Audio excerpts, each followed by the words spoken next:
Good day, everyone. I am Glycel Roneta, currently studying in Caraga State University, taking up Bachelor of Science in Information Technology.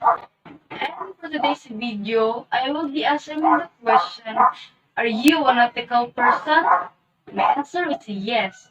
I know how to distinguish between right and wrong because that is how I was shaped and molded by my parents growing up. I was able to recognize the limitations of everything that I see in my environment. I am being open with things, admit my mistakes, and I'm willing to be corrected by people around me because I still have a lot to learn. I'm always conscious with my actions not hurting other people because I always try to put myself in their shoes, sympathizing with their feelings too. When I consider what it means to be ethical, some may argue that it means a person can detect or even define what is right from wrong, and always does what I believe is right. While the description of an ethical person as someone who understands the difference between right and wrong is a good one, I believe that this is not always the case because people often see something as right when it's not. It might be just a matter of perspective, but there's always the universal code of ethics that was followed in the society. And I believe that I follow those, but I cannot say that I am perfect. How can I tell if I am a moral person?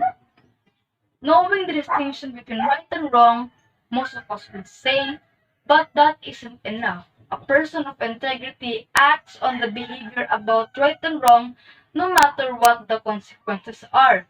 It's the same as knowing what correct thing to do is and doing it. Society is composed of people with different perspectives in life. Some may be ethical to me, but not ethical to others. An ethical person doesn't mean perfect. I might know and understand the difference between right and wrong, but sometimes there are situations in my life where wrong seems to be right to be the solution in a certain situation. Dilemmas in life always test how ethical I am, but I don't consider it as a problem at all. I always consider it as a challenge that I should successfully overcome. Dilemmas were making me a strong person and making my ethical principles stronger and higher than those dilemmas in life. Morality and ethics have always been important to me, both as a student and a youngster, learning how to live ethically from individuals I admired, and as a student, focusing on incorporating ethics decision. And as a result, I've become a more moral person. I've been able to define my moral code through positive moral actions and occasions where I've let my ethics due to a situation.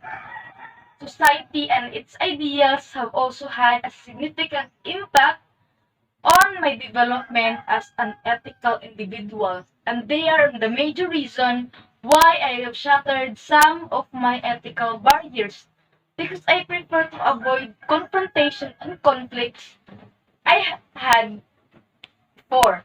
I've had a lot of trouble facing moral challenges.